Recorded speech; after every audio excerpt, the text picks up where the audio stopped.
Sino rito ang minsan ng nag-cutting class? Yun no? Sa mga hindi nagtaas ng kamay, sino sa inyo ang gustong maranasang mag-cutting class? Ayos! Ang masasabi ko lang, huwag nyo nang subukan. Ay! Ano yan? Gusto nyo kayo lang nakapag-cutting para kayo lang astig? Magka-cutting din kami. Hoy, wala akong sinasabing ganyan ha. Wala akong sinasabing magiging astig ka kapag naranasan mo mag-cutting class. Madalas naaastigan lang naman tayo sa mga bagay na hindi natin lubos na alam eh. Tulad dati. Kala ko nga dati astig ako kapag nagdadala ako ng Rubik's Cube sa school. Eh hindi naman talaga ako marunong magbuo nun. Okay lang sana kung marunong ako eh. Para pwede ko rin ituro sa mga kaklase ko. Kaso di eh. May point siya. Akala ko dati astig ako kapag nagsisigarilyo eh. Oo nga par, hindi bagay sa'yo. Alam naman namin na gusto mo lang magsigarilyo para magmukhang astig sa mga kaklase natin tsaka sa crush mo eh. Akala ko rin dati astig ako nung nagdala ako ng gitara sa school kahit isa lang ang alam kong gitarahin. Tinawag tuloy akong poser ng mga kaklase kong marurunong talaga maggitara. Diba? Kaya sino yung nambato ng nyog? Mami na kayo. Hindi naman ako katingero, lalo na nung high school, dahil malapit lang ang bahay namin sa paaralan. Maglalakad lang ako dito, tapos liliko rito, tas liko ulit dito, tas boom! Dito na ako. Ang swerte, di ba? Hindi ko na kailangan mamasahe. O maglakbay ng pagkahaba-haba. At dahil nga malapit lang kami sa paaralan, kapag sinubukan kong mag-cutting, may makakakita agad sa akin na kakilala ng mga magulang ko. Marami pa namang kakilala yung mama ko. Lyndon, saan ka pupunta? Tita, nakalimutan ko yung bag ko. Saan mo naiwan? Sa bahay nyo? Sa loob ng school. Susumbong kita sa mama mo.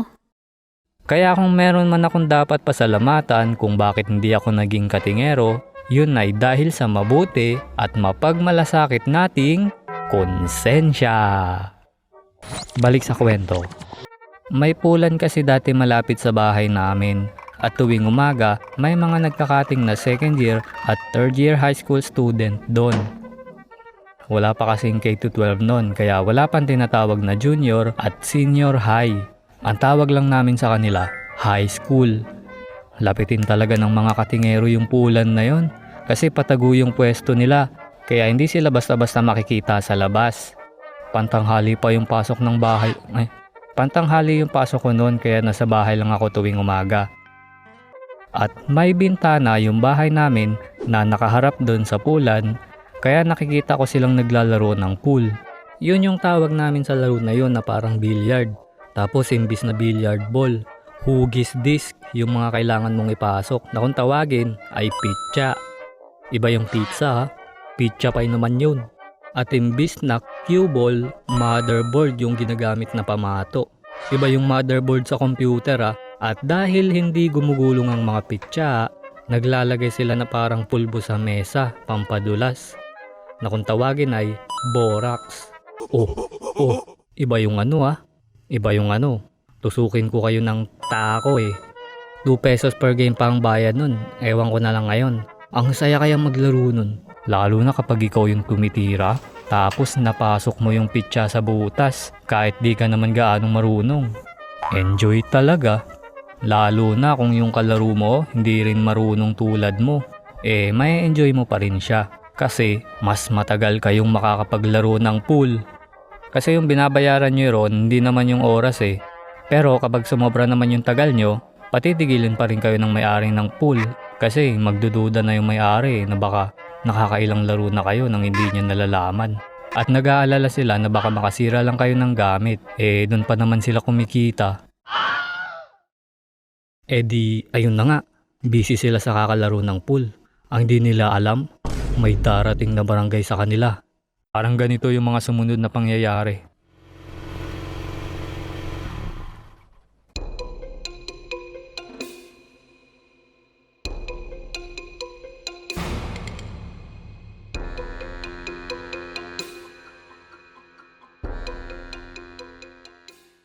Chip, yung mesa. Oo. Wala sa ayos ang pagkakasalansa ng mga piyesa sa mesa. Senyales na hindi nila natapos ang nilalaro nila. Mukhang natunugan tayo. Chip, may 2 set ng baraha sa mesa. Oo. Posibleng 2 lang sila naglalaro. Mukhang 3, Chip. Merong pang baraha rito. May nakatumba rin tako dito sa likod. Hindi nila inaasahan na darating tayo. Lumabas na kayo. Alam namin tatago lang kayong 3 rito. Sebede. Shh! Sumunod kayo sa akin.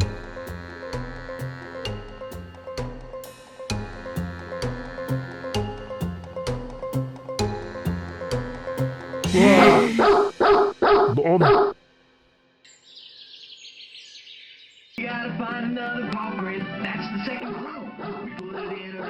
Oh, walang tatakbo. Walang tatakbo. Ha?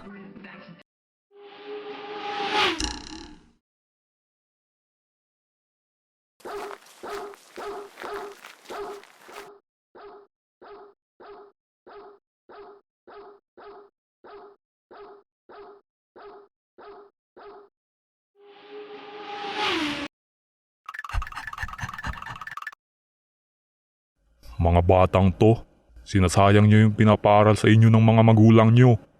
Sir, may isa pa kaming kasama. Si Mais, pakihanap naman. Opo, sir. Yung mukhang dilaw yung buhok na malaki mata. Ha? Buti sinabi nyo. Nasaan yung dilawan na yan? Nasa loob lang din po siya. Anong pangalan yan? Mais po. Kaklase ko po siya. Anong apelido? Kunyelo. Kaseksyon po siya ni Sanggokoy. Itago na lang natin siya sa pangalang Mais, Kunyelo. Sige, ire-report namin yan sa principal nyo. Sir, hanapin niyo po doon. Baka doon siya nagtatago. Hay nako. Pakibantayan nga mga batang to. Copy, Chip. Langhiya kang bata ka? Pamangkin pa man din kita? Di ka na nahiya sa akin. seryosong mga tol. Pamangkin ng isang tanod yung isa sa nahuli. Tapos naalala ko, hindi kaya siya yung pumasok doon malapit sa bahay namin. Eh di chinek ko kung yun nga. At boom! Andun nga yung tinatawag nilang Mais. Hawak-hawak yung baraha habang nakayakap sa bag. Parang nagdadasal pa ata siya nun. Dinedma ko na lang. Tas lumabas ulit ako. Tapos pinanood ko ulit yung mga nahuli sa labas. Tapos tinanong ako nung isang high school. Boy, andyan ba si Mais? Andun oh. Umiiyak pa nga eh. De, joke lang. Hindi ganun yung nangyari. Nung tinanong ako kung doon ba nagtatago yung isang kasamahan nila, nanahimik lang ako. Sir, baka nandun si Mais. Puntahan nyo naman. Sir, sige na. Sige na sir, puntahan nyo dun oh. Dun oh.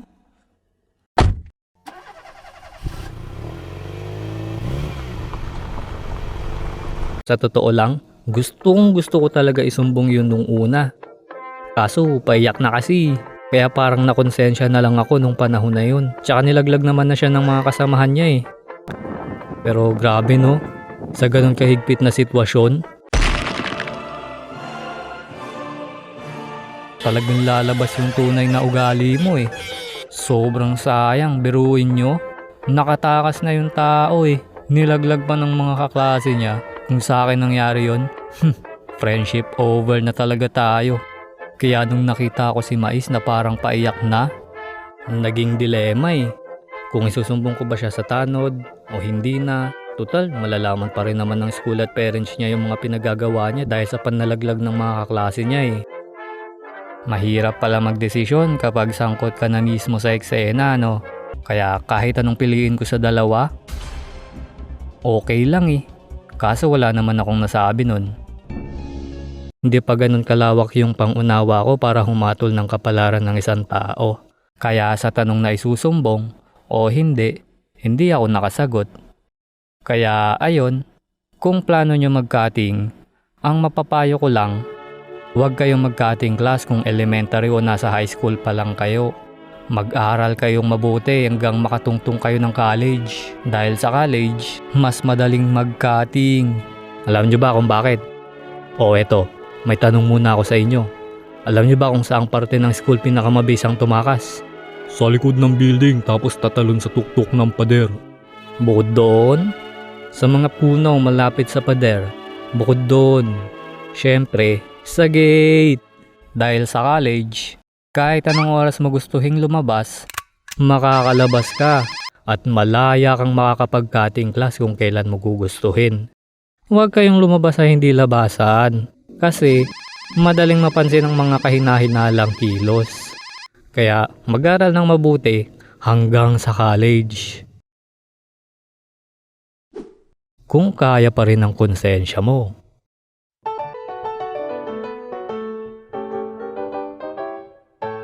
Hoy, salamat nakaabot ka rito. Sensya na guys, remastered lang yung content natin ngayon. Nanginayang kasi ako sa content na to eh. Kung napansin nyo, iba na yung itsura ng karakter ko ngayon kumpara dun sa dati kong karakter. Kaya nire-animate ko na tong content na to. Nga pala, shoutout pala sa mga kapwa animator na nakakasabay nating mag-animate. Shoutout pala kay Seedfish sa paggawa nito. Tingnan nyo, gumawa siya nung version niya nung karakter natin. Kasama yung iba pang lodi natin. Mumukhaan nyo ba sila? Kung gusto nyo magpagawa o ayan si Seedfish o siya, kita-kits sa susunod na video. Hanggang sa muli!